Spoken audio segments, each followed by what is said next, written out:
Hello, and welcome to today's episode of A Cancer Conversation with the Georgia Cancer Center at the Medical College of Georgia at Augusta University.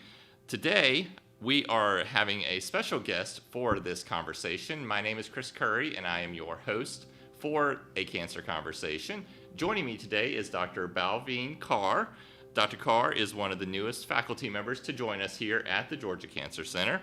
She is also our new Associate Director for Basic Science Research. Basic science research essentially means laboratory research using all sorts of innovative machines and tools. Dr. Kaur, we are so excited to have you join us for this episode of A Cancer Conversation.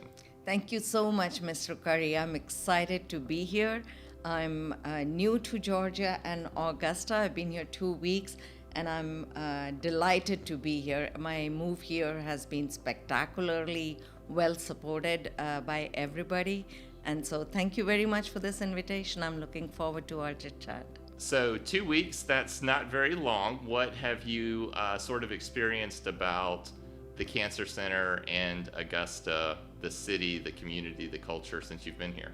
So the Cancer Center, I had a long interview process before I joined Georgia Cancer Center. I've had 2 on-site visits of 2 days each, virtual meetings. And so it really felt to me a bit like coming back to a family that I had gotten to know over these interview processes over the months. What was the second part of your question? What have you sort of experienced about Augusta? We had the Arts in the Heart Festival this past weekend. Were you able to get down to that? Have you gotten I sort of have settled? not been able to explore much of Augusta yet. What I have seen has been surprisingly very beautiful, very welcoming.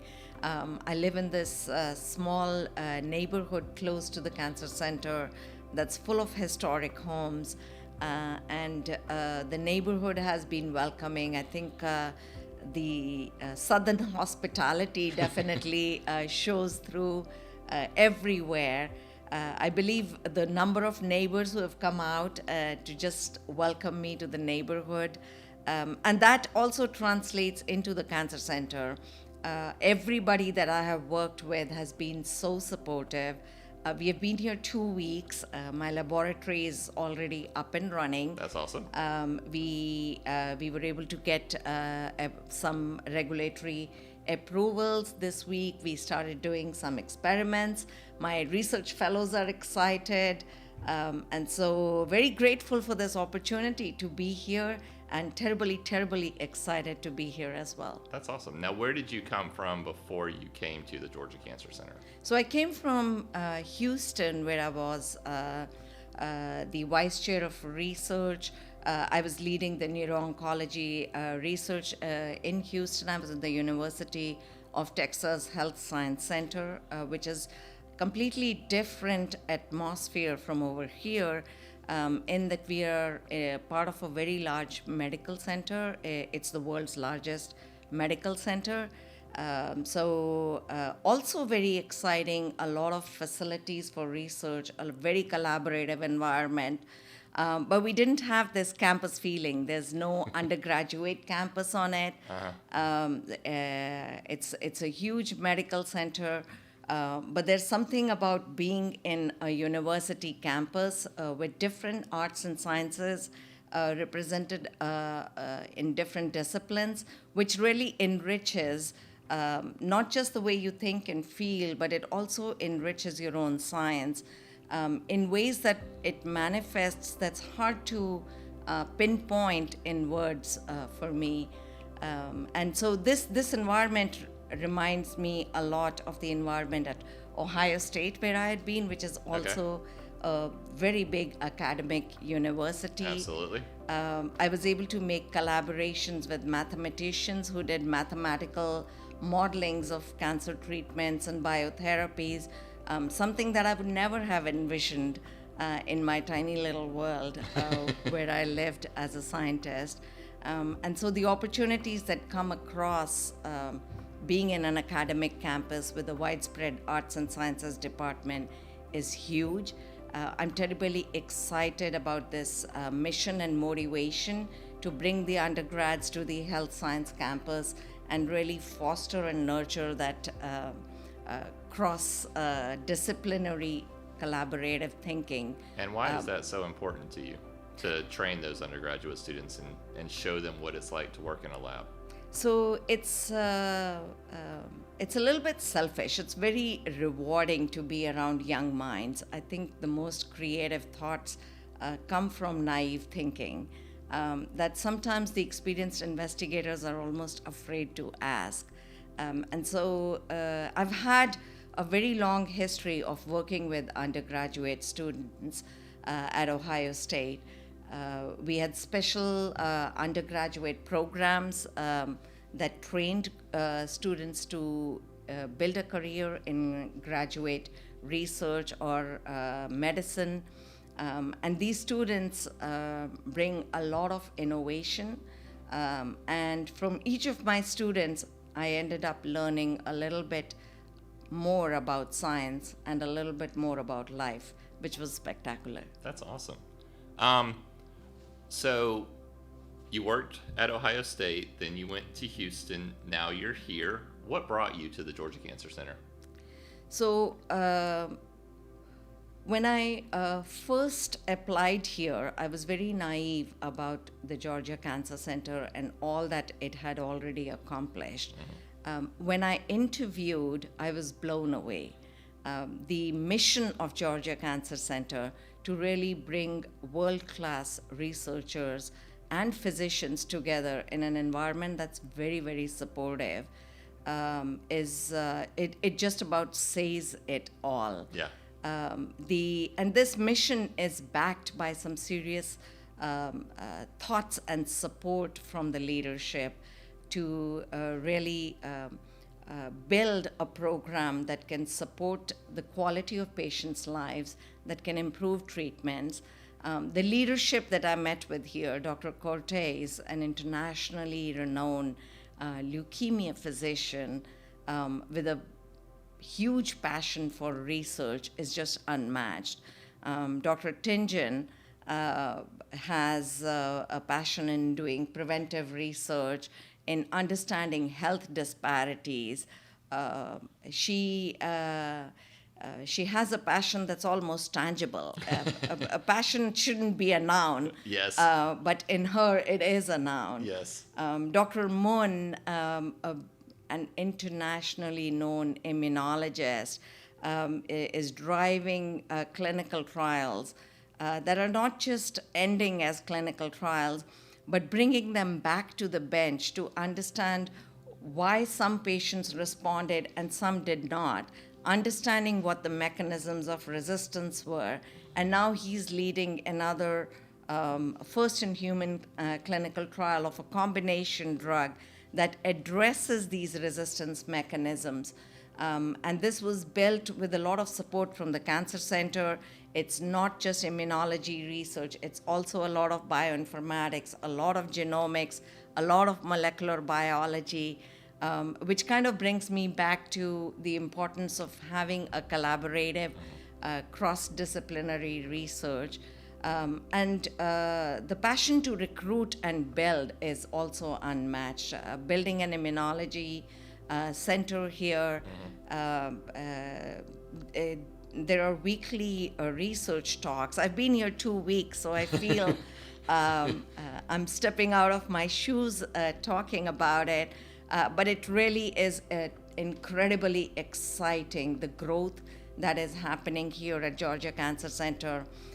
The development of an optical genomic screening to identify genomic abnormalities at a resolution that was not previously possible and is now well on its way to becoming the new gold standard across the world for diagnosis.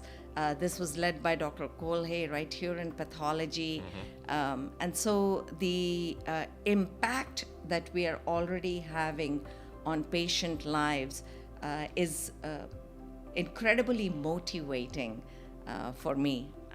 And so I'm really humbled to be a part of this incredible cancer center. Well, we are incredibly honored to have you as a part of this Georgia Cancer Center. I know that it was quite a process to recruit a new associate director for basic science research, and so I am super excited that you were here, and I'm super excited. You know, I've been here for about 5.5 years, and so I've seen a lot of growth and change at the Georgia Cancer Center, and you know, I feel like we are really stepping up our recruitment efforts.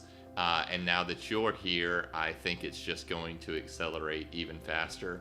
Maybe not after 2 weeks. You need a little bit of time to sort of get situated and understand what we have and who we have and the different teams and whatnot. But, you know, in the next 3, 6, 9, 12 months, I think it's going to be really exciting to see what change you bring to the Thank you. Cancer. Thank you for saying that. You're absolutely right. In the first few months, my mission is exactly that, to understand the different strengths and opportunities that the Georgia Cancer Center researchers have and face, and then work as a team together to really advance opportunities for collaboration, opportunities for training the next generation of scientists, and really work together with the physicians to enhance translational research, which is already well on its way. The impact that the Georgia Cancer Center is having on patients' lives is tangible, and I'm really excited to be a part of it. So talk to me about your decision to pursue a career in cancer research, laboratory research. What was the motivation, the determining factor on why this was the right career path for you? That's a really good question. Early on in my career, I was very motivated towards doing translational research, research for which I could see an end result. And I was perhaps naive then, and I did not realize the amount of time and effort it takes for a bench discovery to make it to the patients. And over the years of my career, I've had that opportunity to be part of these studies that started as bench experiments and now are going into patients. And so that is really exciting for me, to have the ability to contribute to a team that's actually making a difference in people's lives. It's just it's an incredible opportunity, a chance to make a difference that drives me every day. It's the reason why I'm known to come down in the morning singing through the corridors, and a lot of people here have already commented on that. I'm not a singer. I'm definitely am tone deaf, but it does brighten up my day a lot. This opportunity to be in an environment that has such a passion to motivate an entire team to work together towards making a difference in people's lives. Now, what kind of songs, what kind of music do you like to sing when you're walking through the hallways? So not only am I tone deaf, I also sing a lot of Gurbani, which is a language that nobody understands. So Okay. it's kind of double trouble. Okay. And where does that language come from? So that comes from Punjab. I grew up in India. Okay. I'm a Punjabi, and Gurbani would be a bit like church hymns, essentially. Oh, okay. So they all talk about one God, and it doesn't matter what you call him. Okay, gotcha. So one of the things that I'm getting from you, even, you know, I've talked to you a couple times, but I haven't really gotten to spend a lot of time with you. So listening to you now, it sounds like you just bring this positive energy to wherever you work. Is that would you say that's an accurate? That is very kind of you to say that. That's something I would strive to do, but I am a human being, and I'm sure there are moments in my life that I'm not proud of as well. What do you see so obviously you were probably doing research on the Georgia Cancer Center during the interview process and asking questions during the interview process. Were you able to sort of identify any areas of weakness that you think your experience can strengthen? Have you been able to sort of consider some of those? So I don't like the word areas of weakness. What I would like to rephrase it is as an opportunity to build something a little bit more. I think there are spectacular scientists, world-class scientists over here who, for me, it's humbling to be a part of this team, essentially. I would be stepping out of my shoes, being 2 weeks in a job, to tell you what I can come in and wave a magic wand to improve. I think in the next few months, what I really need to do is to meet with all the investigators individually, meet with the leadership, understand what the strengths are and what the challenges are faced by the researchers. Essentially, my job, my vision for my job is that of service, to provide what these outstanding scientists that are already here need to do an even better job. One of the missions and goals that really drives me is education for the next generation of scientists. I think that's the mark that we leave in society and in science in our careers, on what we teach the next generation, be it our own children at home or the young talent that surrounds us in our daily life. And so that's something that I'm very eager to learn about the programs that are set up over here for undergraduates, for graduate students.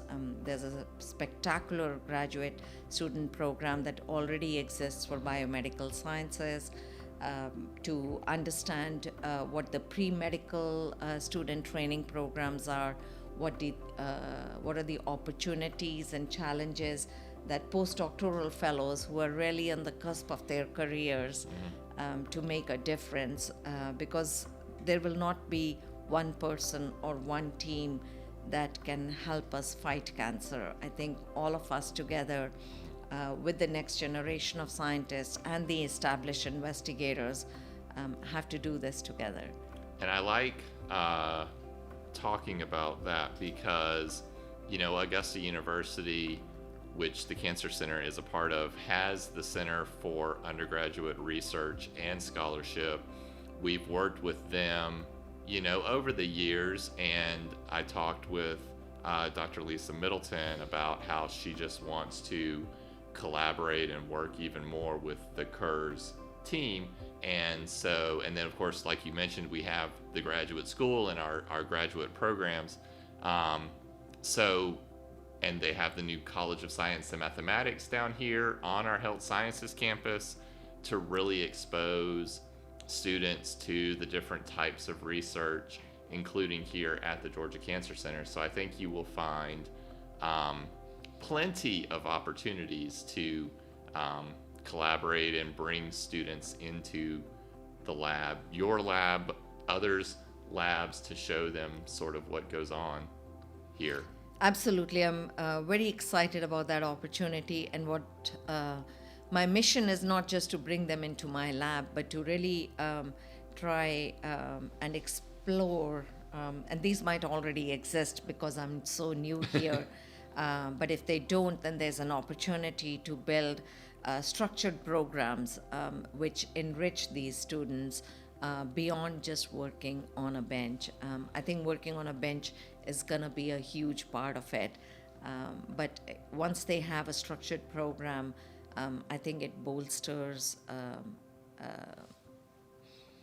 their passion, and it enhances, in general, the research output as well.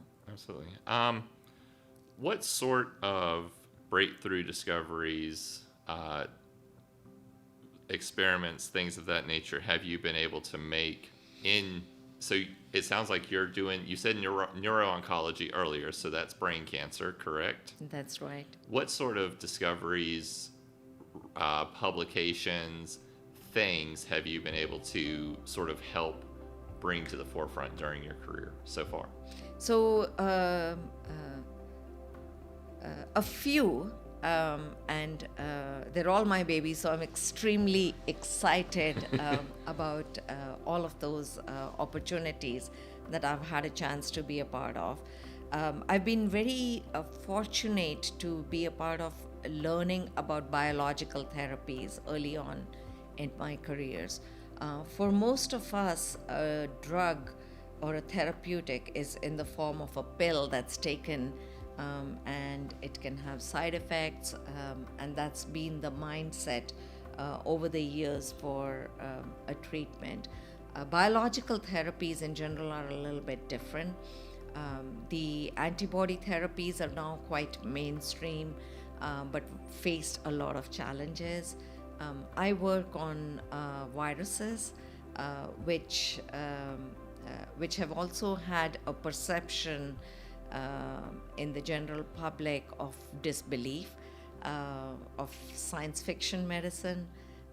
There have been movies that have shown such treatments can create zombies. All of it not true. That's a field that I'm very passionate about. I think viruses are untamed infectious agents, and these can be genetically engineered or weakened enough so that we can use them and exploit them as biological treatments. This treatment is now beyond being just a research treatment. There are 3 different kinds of viruses that have now been approved worldwide for the treatment of different cancers. China was the first one to approve one. It was an adenovirus based. The other 2 viruses, one approved in the USA and Europe, is a cold sore virus that is weakened a lot to not lead to infections, to treat melanoma. And then there is another cold sore virus that very recently got approved for the treatment of brain tumor patients in Japan. And so it's kind of mind-boggling to think that you are inoculating live infectious virus particle inside the brains of people during surgery, and there have been no adverse events that could be related to the inoculation of this agent into the cranium of patients with brain tumors. And so that to me has been a very humbling experience to be a part of. We have made an oncolytic virus, a 2nd generation oncolytic virus that's shown incredible efficacy. This was published in Nature Communications. This virus has now been licensed out by Mesoblast, and they're developing it for a future clinical trial in patients. And so being a part of that translational process has been incredibly exciting, also mind-opening, to realize all the steps in place that are needed and are really essential to ensure the safety of patients, and also to ensure that these agents are able to do the best that they can. Can you give us sort of a high-level summary? So one of the reasons that we do these podcast episodes, these interviews with different experts, is really to inform and educate those who are watching and listening.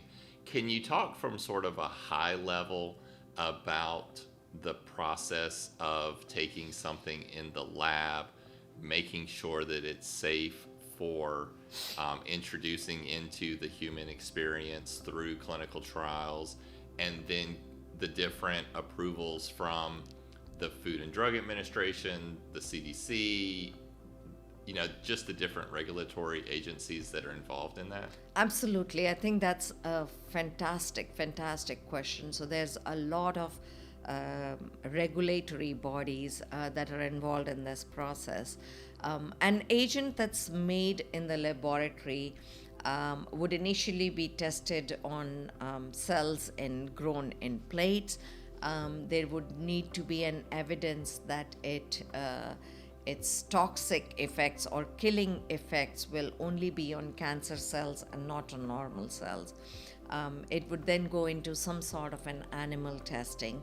However, it's well recognized that this agent was a lab-made agent, and so there might be impurities in this agent that really need to be cleaned out. The manufacturing process of this agent should be so reproducible that if I give directions to Mr. Chris here and he follows them to the T, he would end up with exactly the same product that I have in my hands. And so that's a very lengthy process. It's called a GMP production process that requires essentially facilities as well that are specially designed to get to that end, so that this product does not have a lot-to-lot manufacturing variability. Okay. And then this product would then need to go through a lot of safety testing to establish a maximum tolerated dose that can be calculated. And in often a larger animal model. There are just not tissue culture models yet that can avoid this testing to ensure the safety of patients for new agents. Yeah. And then what's often required is to show that there is a dose that is safe in animals without any tumors, but can also be effective in animals that have a tumor. Okay. And based on those doses and the safety studies, the first in human clinical trials would be designed for these patients, which would start at a dosage that would be a lot lower than what the maximum tolerated dose was predicted from animals. And typically the first clinical trial would be a dose escalation to evaluate the maximum tolerated dose in patients. And there would have to be some indications of efficacy. These trials will also take a long time, especially if it's a new type of an agent, because the first few patients on a very low dose would have to be watched carefully for a length of time to make sure any adverse events that can be tabulated towards this agent can be documented and observed very carefully. So there's a huge emphasis on safety and handling of these agents, safety of these patients who are enrolled in these trials, and also the safety of the nurses and the practitioners and the physicians, and the research support that is going to be handling these agents have to be trained to deliver these in a manner where they are safe and still effective.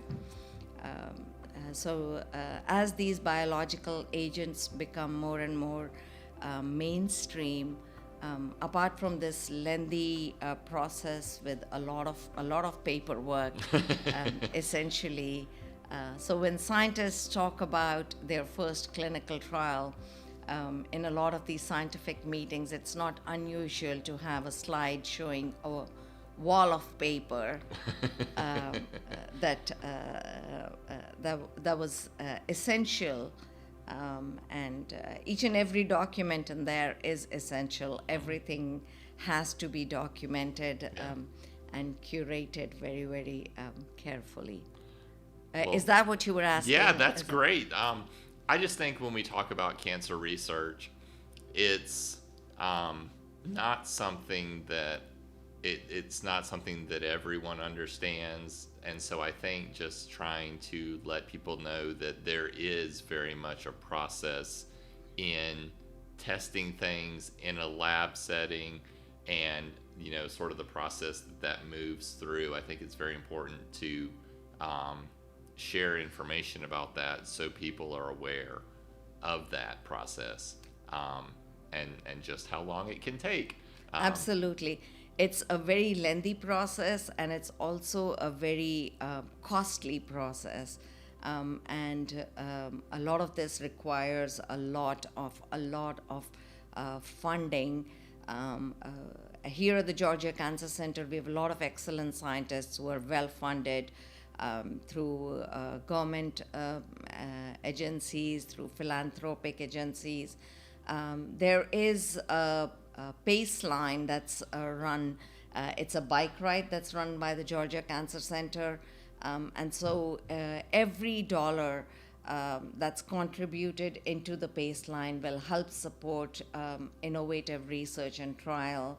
And every drop of rain adds up to make the oceans on this planet. There is no dollar that's too small. So if you can donate $5, please do donate $5. That $5 will translate into more efficient clinical trials for patients, for the community, into improving health disparities for cancer research, as well as the availability of cancer treatments to patients who may not otherwise have access to these treatments, towards understanding the biology of cancer treatments, towards understanding the genomics that drives familial cancers, inherited cancers. And so I'm going to shamelessly repeat for everybody who's listening here to please contribute to Paceline, to participate in Paceline. It's also going to be a really fun event. It's a bike ride in October, and I will be there. Dr. Cortez will be there. I'm more than 50 years old. My ankles will not allow me to ride 70 miles anymore. So I'm gonna be an unchained rider. Okay. I'll be a cheerleader leader. I am a donor, and in whatever capacity you can join Paceline, please do. So that was my shameless tout, but really a very well needed tout. I think philanthropic events like these really help build treatments. They also help support our community by narrowing the gap in health disparities which exist in every part of the world, essentially. So the website is paceline.org. I will also be out there cheerleading. We were out there. My wife and I have supported it every year in some fashion. We were out at the finish line last year, sharing information about Paceline and sharing information about the Cancer Center and all the services that we offer. So we are definitely looking forward to being out there again this year. We'll also be set up at the cheer station along Laney Walker Boulevard, cheering on the riders as they go by. And so paceline.org is the website. We'll put that in the show notes for this episode. Dr. Kaur, thank you so much for taking time to be part of today's cancer conversation. It's been wonderful speaking with you and learning about you and learning about your excitement for being a part of the Georgia Cancer Center. So thank you so much. We are so thrilled to have you on board. Thank you so much for this opportunity. I absolutely enjoy talking about science and cancer research and the needs. And thank you for having me. Go Paceline! Yes, go Paceline. So you can follow, you can rate, you can review A Cancer Conversation. Just search A Cancer Conversation or Georgia Cancer Center wherever you get your podcast. We are on Apple Podcasts, Google Podcasts, Spotify. If you want to watch this episode, you can find us on our YouTube channel, which again, just search Georgia Cancer Center. And we will see y'all next time.